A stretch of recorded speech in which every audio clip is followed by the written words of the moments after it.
Islam, and particularly about their strategy to change the world and to make the whole world an ummah, a nation of Islam.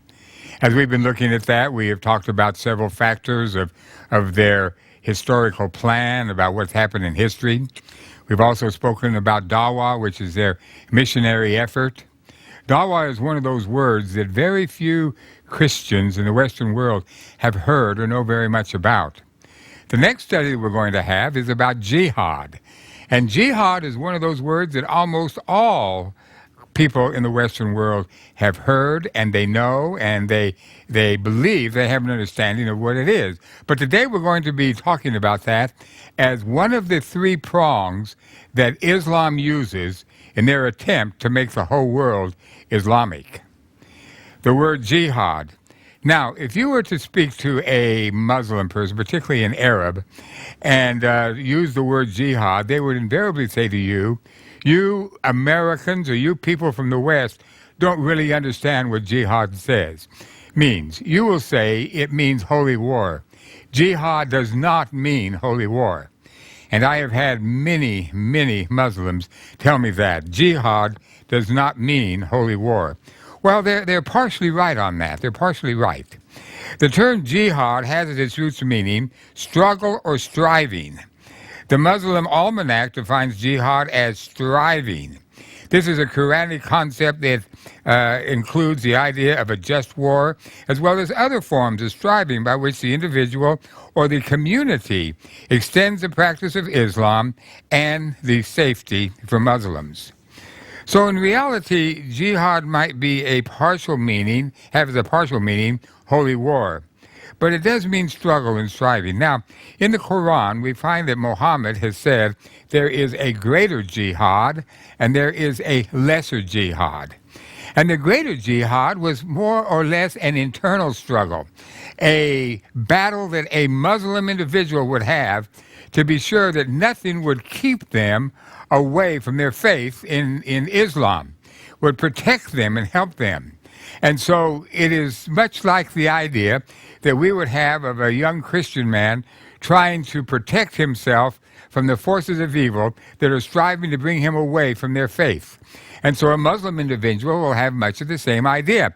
They will have a jihad, a struggle, a striving, a desire to remain true to their particular faith. For instance, a young man walking down the street sees a beautiful girl. He has lust in his life and his heart, and then he has to have a jihad in his own life to fight his own internal battle to keep him from being disobedient to God and leaving the faith of Islam. So jihad does carry with it this idea of an internal struggle. It was interesting to me that Muhammad called that the greater jihad, and so he may have put more emphasis upon that. Now that the lesser jihad, though, is very well defined, and it's defined as protecting the community, protecting the people, protecting the nation that has accepted Islam, and if necessary, and quite often, to fight, to protect it, and to keep it right. So in reality, jihad does very definitely teach an aspect of holy war. We do have an interesting quote from Ayatollah Khomeini one time when he was talking about jihad, and he says, "Those who know nothing of Islam pretend that Islam counsels against war. Those who say this are witless. Islam says, kill all the believers, just as they would kill you. Islam said, kill them, put them to the sword, and scatter their armies. Islam says, kill in the service of Allah. Whatever good there is exists thanks to the sword and the shadow of the sword. People cannot be made obedient except by the sword. The sword is the key to paradise, which can only be opened by holy warriors." Now, we're aware that Khomeini might not have been your average, normal, moderate Muslim, but he is basically saying jihad is a part of Islamic thought. It does mean that they can battle and they can have war. It's always been interesting to me that when you look at the flag of Saudi Arabia, you have a great big sword there. And if Islam does not have war as a very important part of who they are, I'm not sure why a sword would be one of the symbols that they would use. Another so-called 20th century saint, the Mullah Muhammad Taqi Sabazari, has also said this: Allah has promised that the day will come when the whole of mankind will live under the banner of Islam, when the sign of the crescent, the symbol of Muhammad, will be supreme everywhere. But the day must be hastened through our jihad, through our readiness to offer our lives and to shed the unclean blood of those who do not see the light brought from the heavens by Muhammad. The satanic rulers must be brought down and must be put to death. Now, there is jihad, and what is fascinating to me is that in jihad, there are rules of jihad. Now, these rules of jihad vary a little bit. Number one, if they are fighting against the infidels, if they are fighting against the Christians or the Jews, then there is a tremendous amount of freedom that they have to kill and to destroy. But if they are fighting against Muslims, then they have certain limitations which they can do. For instance, one author, a contemporary author, said, if Muslims fight against one another, the fugitive and the wounded may not be dispatched or killed. Muslim prisoners may not be executed or enslaved, and women and children may not be intentionally killed or imprisoned. Imprisoned male Muslims must be released once the fighting or the danger of continued fighting ends. Furthermore, the property of Muslims may not be taken as spoils, and any property must be returned after the cessation of fighting. Even means of mass destruction, such as flamethrowers or flooding, may not be used except absolutely necessary. So there are very definite rules. These rules do not always apply when there is a jihad against a Western country, but when there is a war against their own people, there are rules. Now, one of the problems about jihad is that many cases and many times what we do see is that different Muslim groups will deny the validity of the other Muslim group, and therefore they can declare a jihad against a Muslim group as a defense of what they would consider to be true Islam. Thus, there is jihads that are taking place against each other. Now, as I said before, on one side it says that jihad is holy war. Others will say it really isn't holy war. Now, I would imagine that the most often asked question of me, particularly today, as I go from various church or organization or club to club, they will ask me, now, Brother Wagner, we happen to know that several people that are Muslims, they're moderate Muslims, they're very good people, and they would never say that they should kill or destroy. Is there not the possibility that today that there's only a radical number of Muslims that is quite limited, as opposed to the moderate Muslims that do not accept jihad as a force to be reckoned with? Well, I think that's a fairly good argument, but I think that if you look over the situation today in Islam, you become pretty much convinced of the fact that Islam today has as a strategy the destruction and the conversion of the world, and particularly the Western world, to Islam. Now, I know a lot of moderate Muslims in the United States, and I have never yet seen one of them coming out in the street early in the morning, waving that sword over their head, saying, kill the Christians, kill the Christians. You just don't see that. And there are several reasons behind that, and the reasons behind it, strangely enough, have to do with theology and have to do with philosophy as much as they have to do with just the practical aspects of life. For instance, there is in reality two different faces of Islam. One fascinating book that was written talks about the two faces of Islam. On one side, you have the face which is a moderate face. On the other side, you have that extreme face. Now, when I was growing up in New Mexico in the 1930s, I had the family name of Wagner. If you want to look at that in the German term, it's Wagner. And we were a German family. We lived in that part of the country. And then all of a sudden, the people in America looked over at Europe and they said, Europe is a continent that's being taken over by the Germans, by the Nazis. The Germans are bad. And thus we had a lot of people come along and say, well, here's the Wagner family. I wonder whether or not they are trying to aid and help Hitler in their conquest of the world. Well, in reality, they didn't say that very often. But what was happening was it was not the German people as such, but it was the people that had control of the society, that had control of the governmental apparatus. And they were the ones that were bent on changing the world for Nazism. And we have exactly the same situation today. There are a lot of moderate Muslim people that are very good people and wonderful people. But if you look at the apparatus, if you look at Islam as a whole, you suddenly discover that in reality, Islam is in the hands of a radical part of the religion, and they get their teachings from the Quran, and consequently, I think that they are dangerous for us in the world today. So there are really two faces of jihad. And probably one of the more important things that we'll have in these lectures is this idea. Number one, you've got to realize that that part of the Quran was written in the in the city of Mecca, and part of the Quran was written in the city of Medina. And you've got to understand the background that took place. Actually, about 80% of the Quran was written in Mecca and 20% was written in Medina. Now, it's not continuous. You can't say that the first 80% was in Medina and the last 20%, first 80% was in Mecca and the last 20% in Medina. But what we do have is that any good Muslim will know what is the Meccan Quran and what is the Medina Quran. Well, when you come to the Meccan Quran, you have to remember that when Islam began, when Muhammad began his faith, he was rejected by the Meccan people. The Meccans did not accept it. They continued to adhere to their concept of 360 gods. They did not accept what he was saying.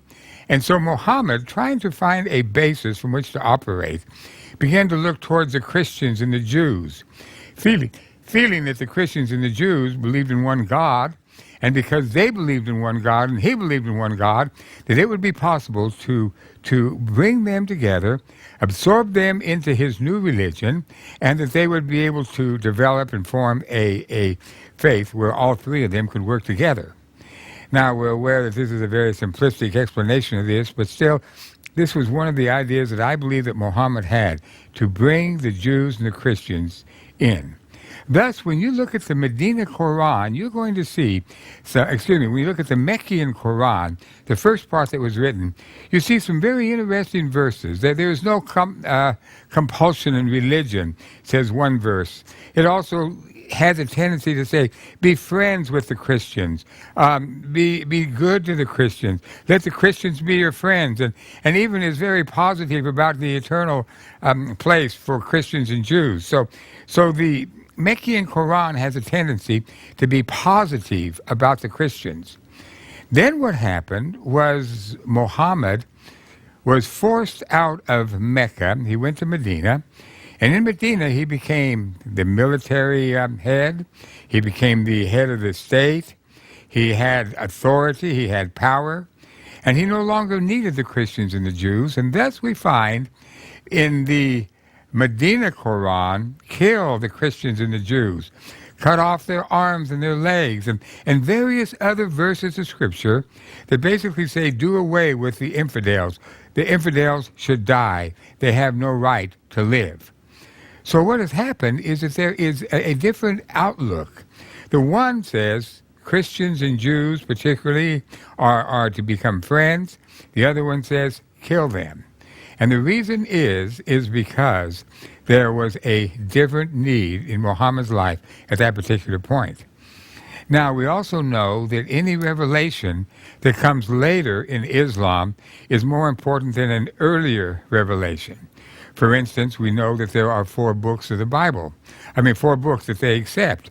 And one of those is the book of the first book of Moses, the 5 books of Moses, and then the Psalms, and then the Injil, which is a gospel, and then we have the Quran. But each one that comes later is more important than an earlier one. Thus, They will come and say, if you look closely at the Meccan and the Medina Quran, the Medina Quran is more important than is the Meccan Quran.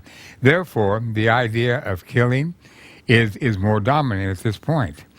This is one of the reasons why, on one side, they can profess to say Islam is a religion of peace. Islam is a religion where we do everything we can to help one another. On the other side, they can kill 1.2 million Armenians in Turkey and not really feel bad about it. How they can kill 800,000 Christians in Sudan. How they can attack in various other places of the world and kill Christians and have people that are in leadership positions say Christians and Jews should be killed, and they have no problem with it because there are two faces of Islam. Now, you've got to also look and see that whenever Islam begins to grow in political power or in numbers in a particular country, their attitude to those people that they are living with changes. There was a very fine article written one time by the chief of police of the federal government of Australia. And he basically said that when there is a country that has only 2 or 3% Muslims, then their attitude is one of acceptance of the society that they're in. It's an attitude of humility. They're there, thankful they can be there. But as that percentage grows, they become more and more aggressive. I talked to one man one time, and I said, what percentage of a state do you have to have before that state becomes totally Muslim? They said 51%. So whenever you run into a larger number of Muslims, then jihad begins to become a fact of life in that particular area. Now, there are some questions I'd like for us to think about. And these questions are ones dealing with jihad in our present-day society. One, is jihad defined the same by Muslims in different parts of the world? I would have to say that that is no. Again, dealing primarily on how strong the Muslim community is and how they look at the people with whom they are living. Geography does become a determining factor in one's understanding of jihad. I submit that the Muslims in the West will be far less desirous of seeing armed conflict and jihad as, let's say, those that live in the heart country of Islam. They would be much, much more about that. Another question we have to ask is Islam prepared to offer equal rights to others as it is prepared to exist side by side with other ideologies? Is it prepared to offer equal rights? My studies have pretty well shown that these equal rights are never offered whenever Islam is in a majority. Whenever Islam is not in the majority, and when they have a significant minority of the population, they will demand equal rights. But once they get the majority, they will not be open towards equal rights. At this point, I'd like to interject a very interesting little pamphlet that a friend of mine has written. His name is Sam Solomon. Sam happened to be a former Muslim. He has a degree in law. He is working today in England, and he had been working together with several of the members of the European Parliament. And what they have been trying to do is to say this: is it possible for there to be a coming together of Muslims in a Western society so that they can work together, live side by side? Or does this clash of civilization mean that there is no way that they can live together? This has been an interesting theme, and it is one theme that the Parliament of Europe has been trying to answer and been trying to look at. Now then, there are a large number of Europeans who really feel like Islam is not a threat to the West. These individuals, and many of them are political leaders, feel as if only a small number of Muslims are fanatics, are radicals, and that the mass of Islamic people do not agree with them and do not want to agree with them. And then in reality, what they need to do from a political point of view in Europe is to draw on those that are moderates and then to bring these moderate ones into the decision-making processes as far as government is concerned. They've been working at that. There was not too long ago a moderate Muslim leader that appeared before the United States Senate. And again, the Senate was trying to find whether or not there could be a coming together of the moderates, Muslims with the Western society, and that we could find a formula for them being able to live together. The question was asked of this person, are there radical mosques in the United States? And his answer was, yes, there are. And they said, what percentage of the mosques in the United States are radical? And he said 80%. And the senators were a little bit taken back by that. 80% you say are radical. Why is that? And they said the reason behind that is that these radical mosques receive their financing and their support from Saudi Arabia. And to get this support, financial support and other support, they have to adhere to the Wahhabi set of ideas. The Wahhabi is far more the radical sect. Consequently, if they want to become a full-fledged mosque with help coming from Saudi Arabia, they have to become a radical mosque. Consequently, there are not nearly as many moderate mosques as you might think. Not very long ago, there was a legal case that took place in a mosque in Detroit. It was a moderate mosque that existed. And in this moderate mosque, they had attempted to contextualize Islam into a Christian environment. So they were doing such outlandish things as meeting on Sunday. They had chairs in the mosque. Much of the things that they were doing were contextualized to the Western society. And so what happened was a group of more radical Muslims came in. They took over the mosque. They had a sit-down strike. They wouldn't let the moderates have it until the next thing you knew, there was a legal case from the more fundamentalists against the moderates. And the next thing you know, that the whole mosque was taken over by the radicals, and they were successful. So the question that the politicians, particularly in Germany, are asking, are there different views of jihad? If there is a different view of jihad, if there is a different view of using force to convert people to Islam, is it not possible that we in the European Parliament can work with these more moderates, develop a formula whereby we can work with the moderates in the hopes that more or less the radicals will be isolated, will be set off to the side, and we can develop a formula whereby Christians and Muslims can live together, where jihad's not a problem. So Sam Solomon, working together with some of the European Parliament leaders, put together what they call a proposed charter of Muslim understanding. And what they were saying is this, that we believe that if we can define jihad in a moderate way, and if we can define some of the more radical tendencies of Islam in a moderate way, that we can find a way for us to be able to live together. So they put together this a proposed charter of Muslim understanding.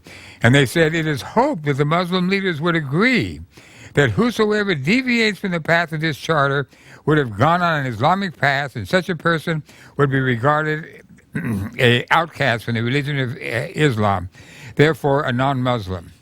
Well, they put this together, and they put it in as a recommendation to the Parliament.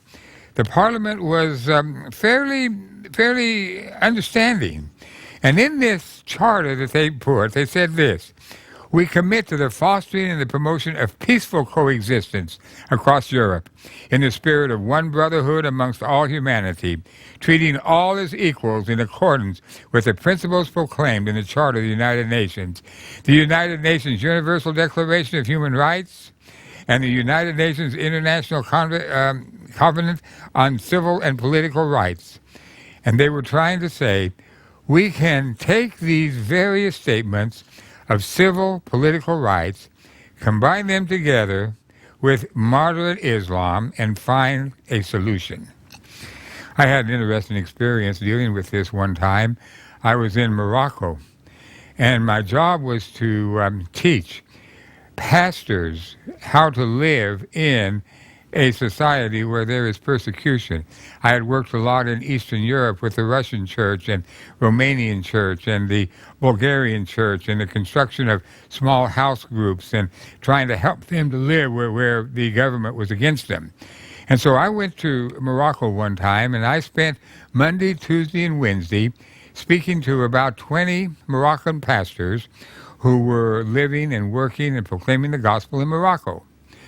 Then on Thursday, I went down to another city. It was Fez. And then on Friday, as I was there in Fez, something very strange happened in Morocco, and that was that every citizen of Morocco who was a Christian was put into prison.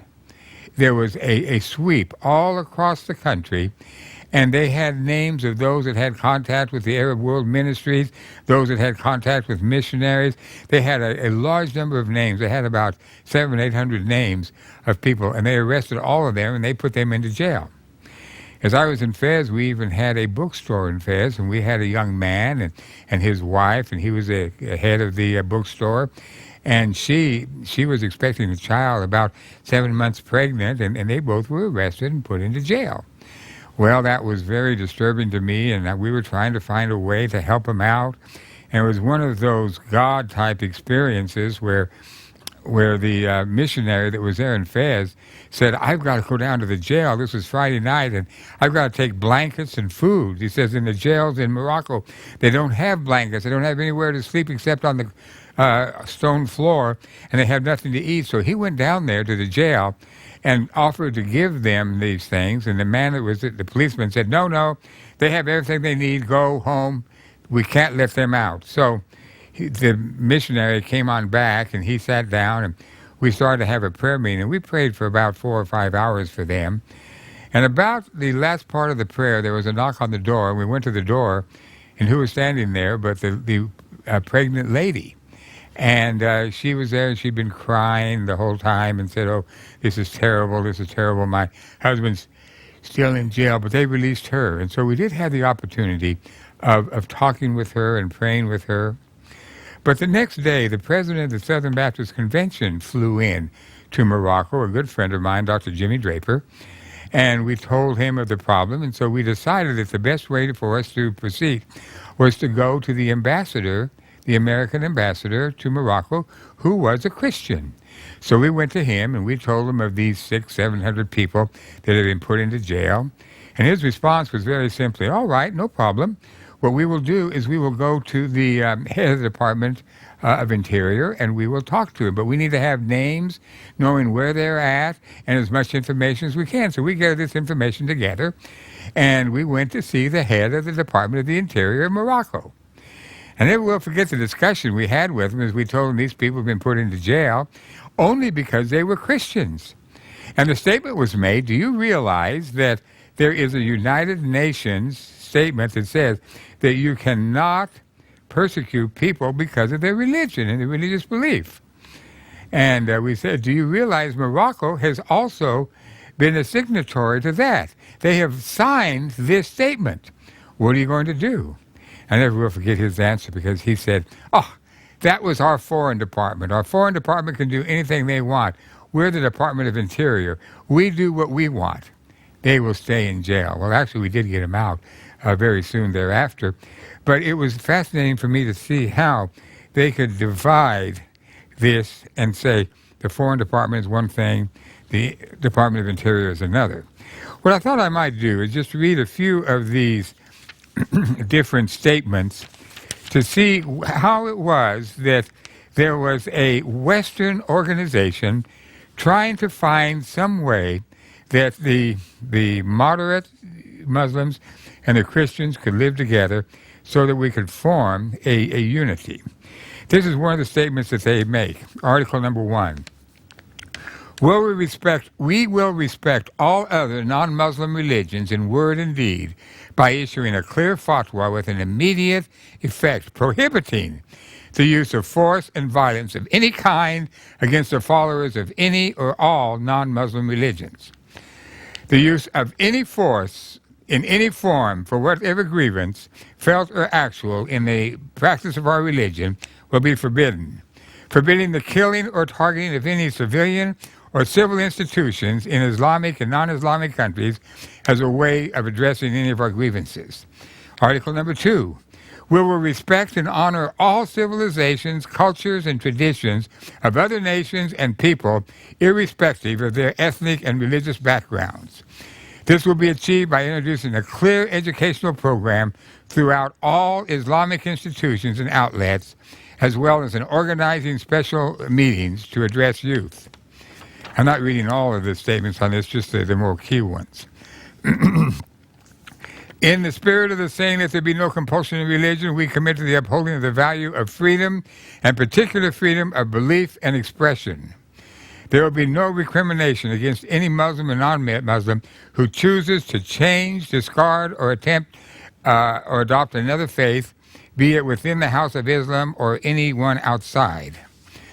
Another statement here is, the basis of legitimacy of Islamic acts of terror and their perpetual violence is the authority that they obtain from being sanctioned by religious leaders. These sanctioning statements are called fatwas. And then it says that fatwas would not be allowed to be given if they spoke about violence against individuals or institutions. And fatwas could only be delivered by those groups that would sign on to this charter. Another one has to do with jihad, our theme right now. As peace-loving and peace-promoting people, domiciled in Europe and equally believing that Islam is a religion of peace that promotes cooperation and collaboration of all people, the notion and all teachings of violent physical jihad is to be regarded as invalid, inappropriate, and irrelevant, hence inapplicable. Therefore, all Quranic jihad verses encouraging physical violence, whether implicit or explicit, or any other quotations from any Islamic source, be that Sunnah or the sayings of the Prophet or that of the learned scholars of leaders of jihad, at any given time or place, are to be regarded as inapplicable, invalid, and non-Islamic. Article number 6. Based on the acceptance of equality of all mankind and brotherhood of all freedom and sanctity of human life, that all acts of terrorism are prohibited, shunned, and outlawed. And it goes on, and it gives various other statements concerning the different ways that Islam and Christianity have violent opposition with each other.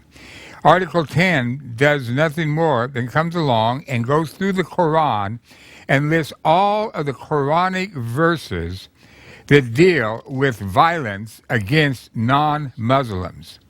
For instance, those who believe fight in the cause of Allah, and those who disbelieve fight in the cause of Tagwat. So fight you against the friends of Satan, even feeble indeed in the plot of Satan. Let those believers who sell his life for this world and the hereafter fight in the cause of Allah, and whosoever fights in the cause of Allah and is killed or gets victory, he shall bestow on him great reward. The recompense for those who wage war against Allah and his messengers to do mischief in the land is only that they shall be killed or crucified, or their hands and their feet be cut off on the opposite side, or to be exiled from the land. That is their disgrace in this world, and the true torment is theirs in the hereafter. And so one verse after the other, after the other, after the other is given that talk about violence. And what this charter says is if we want to live together in a European context where we can have peace and freedom with each other, the Muslim entities should accept this charter. Well, you know what happened. They presented this charter to the various leaders of the Islamic community in the countries of Western Europe, and it was totally rejected, immediately rejected. They said, we can't possibly accept these restrictions on our interpretation of the Quran, because we already have our interpretations. We know what they say, and what you're trying to get us to say is in opposition to what we believe, and thus this charter has gone absolutely nowhere. And not only that, but any charter that is going to attempt to bring about a more peace-loving form of Islam is undoubtedly going to meet with failure. The reason? Jihad. The reason? There is within the core of Islam aggression, fighting, battling, and killing. And those individuals that try to say this is not the case, I think simply do not understand. So question number 2 that I was asking, is Islam prepared to offer equal rights to others? And is it prepared to exist side by side with other ideologies? I don't think it is. I don't think that Islam has the capability of existing side by side. So what does that do? That leaves us in a situation where the clash of civilizations continues on, and where we have to have the problem of saying, okay, if this is the case, how do we deal with it? Are Islam, and question number 3, are Islam and democracy opposed to each other, or can Islam exist in a democracy? There is really no democracy in the Arab world that would ensure action in simple words concerning human rights. Now, if you recall the war that has just recently more or less come to an end in Iraq, one of the statements that the President Bush made many times was, one of the reasons why we are in Iraq, and probably the main reason, after the weapons of mass destruction were not found, the main reason was the establishment of a democracy in an Arab country, in the hopes that once Iraq could develop a real working democracy, that would then spread to other countries of the Middle East, and by a democracy spreading, then there would be a whole change in outlook and political structure in the Middle East. I must admit that I think that President Bush was on the right track when he was trying to further this in the Middle East. I don't think he had a chance in the world of succeeding. I think that it simply was not going to happen, and it would not take place. You've got to also understand that there are very, very few words in the Arabic language that are foreign words. Arabs protect their language about the same way as the French protect their language. You know that in France that there are certain foreign words that are prohibited and cannot be used, such as the word jumbo or blitzkrieg and a lot of other words. And in fact, if you're working for a government agency in France and you use one of these foreign words, then you have to pay a fine. It is not allowed. Well, it's the same way in Arabic. They do not want any foreign words. And once there is a foreign word, everybody knows that it's a foreign word. And one of the foreign words that they have is the word democracy. They use that as a foreign word, democracy, and once a Muslim sees that, they immediately realize this is a foreign word, it is a foreign concept, it is not what we want. We do not believe in rule or government by the people, we believe in rule and government by God. So democracy does not really have much of a chance of being successful, I think, in a Muslim context. There was one lady who was sympathetic to Islam, but expressed deep concern about the political status of Islamic countries' rights. Most Muslim states are ruled by bloody and repressive dictatorships. She's a Muslim, by the way. That far from satisfying the imperative of social justice exemplified by the Prophet's career, seem to be incapable of granting even the most basic human rights to their citizens. Official murders, arbitrary imprisonment in all forms can be found in Muslim states from Morocco to Malaysia. So in answering this third question, are Islam and democracy opposed to each other, or can Islam exist in a democracy? I would say yes, they are opposed, and no, Islam cannot exist within a democracy. Of course, that brings us up to the point of saying, what about the future? What about the time when Belgium, for instance, would begin to be a Islamic state? What would happen then? I think that the democratic principles would fall by the wayside, and it would become a theocracy. Question number 4. Is Islam ready to publicly condemn acts of violence done in the name of jihad? After the attack of the World Trade Center in New York, there was a worldwide outcry against the use of violence, except in Muslim countries, where people not only celebrated the attack, but also praised those who committed the infamous deeds. The Western world continues to wait for condemnation of violence and of terror. There is a large silence from the Muslims whenever violence does occur. Every once in a while, there may be one imam or one Muslim leader that will make a statement that could be interpreted as condemning the violence. But by and large, whenever violent acts do occur, there is very little that is said against it. Why? Because the Quran teaches violent jihad. Now, there are 4 C's of Christian-Muslim engagement. And the first C is increased contact. Increased contact. There has been constant contact between the Muslim world and the Western world. This contact has come from explorers, has come from army people, from England as they have taken over these Muslim countries. It goes all the way back to the time of the Crusades and the time when the Muslim soldiers went up and took over North Africans and the other areas. There's always been contact. And I think this increased contact is going to happen. It used to be, too, that most people in the Western world did not know a Muslim, had never seen a Muslim. The Muslims were people of another culture from a far-off country, but now suddenly they're all around us. They're everywhere we look. Again, a part of their immigration strategy, bringing people in, establishing footholds and beachheads, and they are around us now. So there is going to be increased contact between the Muslims and the Western world.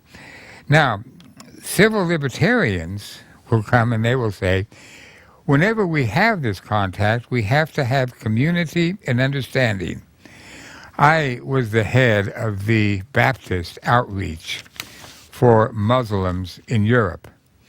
And it was fascinating to me to work with various Baptist leaders of Europe. And we found out that there was quite a different opinion on how we can best work with Muslims. There was one group of people that said, and I must admit I was one of those, that one of the tasks, and only one of the tasks, but one of the tasks that we have is to help bring these Muslims to a saving knowledge of Jesus Christ. We wanted to work with the Muslims. We wanted to help them to know Christ as Lord and Savior, and we felt like this was a wonderful opportunity. Then there was another group, and they said, no, we don't want to work with them. We don't want to try to bring them to our faith. We don't want to make them change their faith. What we want to do is we want to help them socially. We want to give them places to live. We want to give them food when there's needed. We want to help them out. We want to be brothers and sisters to the Muslims. And there was a small disagreement on that. I believe that we should have done 1, social action, and 2, evangelization, both. Do both of them side by side with each other. But there has been the civil libertarians that have come and said, no, our only job, our only task is to work with them and to help them. There was a period of time in England where there were a large number of Christian churches that were declining, and they were actually dying. And so the Muslims, in an attempt to the Christians who had these churches that were no longer operable, in an attempt to try to help the Muslims, were giving Christian churches to the Muslims to help them out. Now, I felt like that was good and that was fine and everything like that.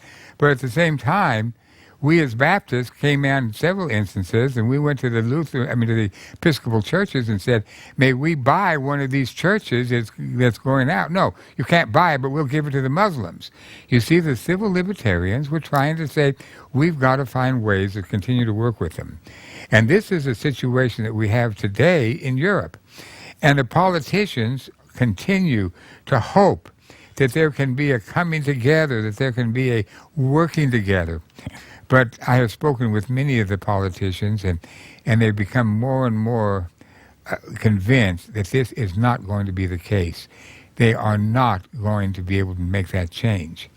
One man that's a very close friend of mine who is living under a death threat right now in Germany, I'll talk about him a little bit later on, who is a journalist, has written a lot of books on Islam, and is living under this death threat, was approached one time by one of the German political leaders. And what it was, he was the governor of one of the states of Germany.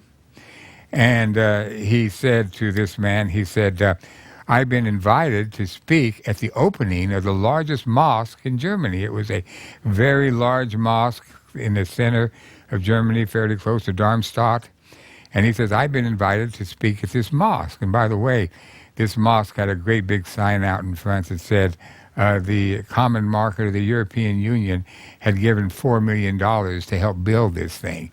We give money to build their mosque. We never give money to build a church.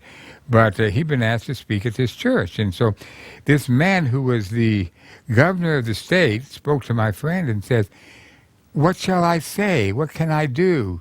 How should I act? Here I've been asked to speak at a mosque. There are Muslims that are members of my state. They're voters. What should I do? And so my friend says, well, you should ask, who was the mosque named after? And this governor said, well, what do you mean, who was a mosque named after? And my friend says, most of the mosques in Europe, and particularly in Germany, are named after radical leaders of Islam who are well known for killing Christians. And so they name their mosque after those people that have killed Christians. And the governor said, well, I don't know what the name of this mosque is. I'll find out. So he found out, got back with my friend and told him. And my friend says, well, yeah. He was the leader that led the Muslims into Constantinople or into Istanbul and caused a total killing field of all the Christians. Raped their women, killed the children, killed everybody. So it was a terrible slaughter. And so the mosque that this man was speaking at was then named after the one that had killed all of these Christians. And the politician says, well, what do I do? And so my friend says, well, I don't see how you can really speak to him. Well, what did the politician do? He gave a very, very nice talk. We welcomed him. Everything's good. And he went ahead and said, no problems, because he was still trying to say, we can work together. And that's where they are at this point. The first C is increased contact. The second C is increased conflict. Increased conflict. Now, we're speaking a little bit about jihad today. I made a study about 7 years ago of the different wars that were taking place in the world, and I defined a war as a armed conflict where more than 1,000 people were killed. And there were ways to be able to find out what these are. And I discovered that there were 36 wars that had taken place within the last 5 years. And of these 36 wars, I discovered that 27 of them were Islam against somebody. And you've got to remember that Islam has bloody borders. They have fought with everybody. For instance, they're in Israel, their opponent is the Jews. In Chechnya, their opponent are the Orthodox Christians in Russia. In the Philippines, their opponents is the Philippine government, which is Catholic. In Nigeria, northern Nigeria, there is a war going on, and the opponents are the Protestant Christians. In Bosnia, there's a war going on, and the opponents are the Orthodox Christians. In Indonesia, there's a war going on, and there are Christians that are being killed. Pakistan, the opponents are the Christians. China, the Chinese government. In India, particularly in Kashmir, the enemy are the Hindus. In Sudan, the enemy are the Christians. In Egypt, the enemy are the tourists. You know, they just kill a lot of these tourists that come, and a lot more tourists are killed than most people realize. Algeria, the enemy are moderate Muslims. In the United States, civilians at the World Trade Center. So you see that when you begin having closer contact, there begins to be much more conflict. The third C that we have is really increased conquest. Increased conquest. As this conflict takes place, almost invariably it is Islam against somebody else, Islam attacking somebody else. And again, they say that there are reasons behind that. Very seldom do you see the others attacking. That might be an exception in India today, where the Hindus are attacking the Muslims. But there is increased conquest. One author says, the conquerors would transform the vanquished empire, but in time the empires would change and become urbanized until each in its turn conquered by new nomadic Muslim tribes. The changes the conquerors brought, religious, political, social, have often been driven by the concept of jihad. So jihad is alive, and as soon as Muslims begin to get a certain strength, they begin to have more and more conquest. Then the fourth C is condescension. An article in the Muslim World League Journal written by one man said this: Jihad is not a defensive war only, but a war waged against unjust regimes. It should be pointed out that the war in this case is waged against the leaders and their forces, and not against the people ruled by such regimes. People should be freed from the unjust regimes and their influence so that they can freely believe in Allah, not only in peace but also in war. Islam prohibits murder, terrorism, kidnapping, and hijacking when carried out against civilians.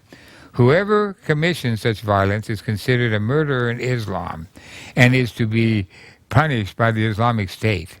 Islam did not spread by the sword, as is taught in the West.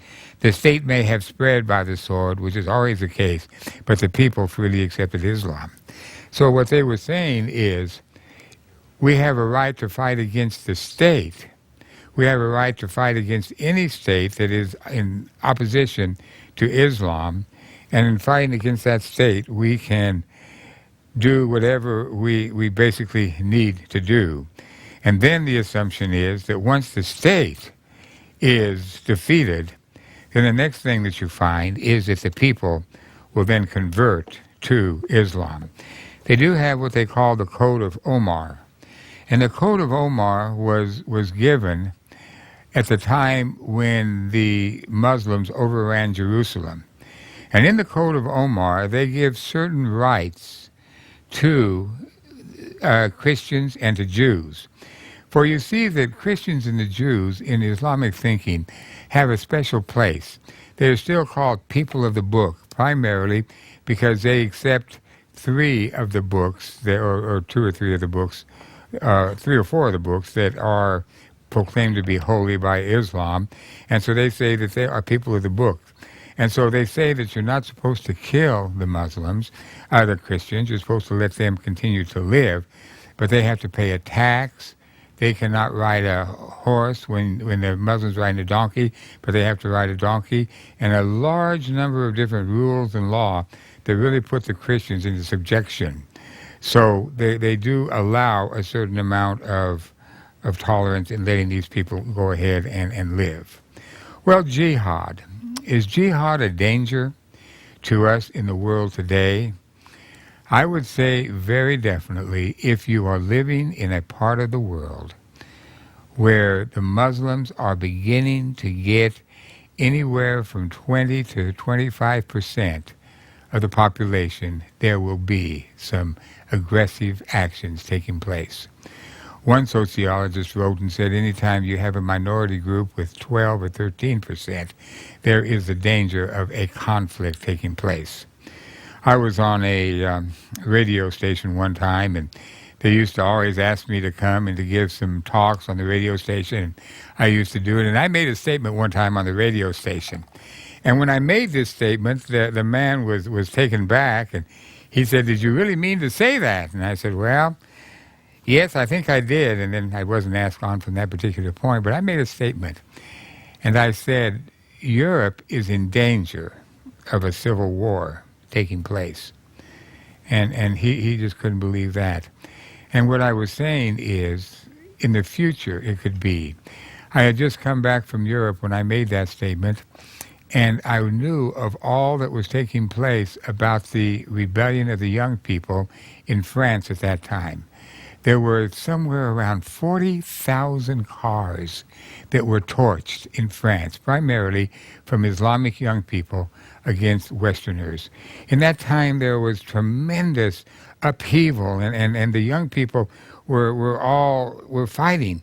And a lot of people said, well, this is because they're underprivileged. It's the underprivileged against the privileged. No, it was the Muslims against those that were non-Muslims. And what was happening was just practically total chaos.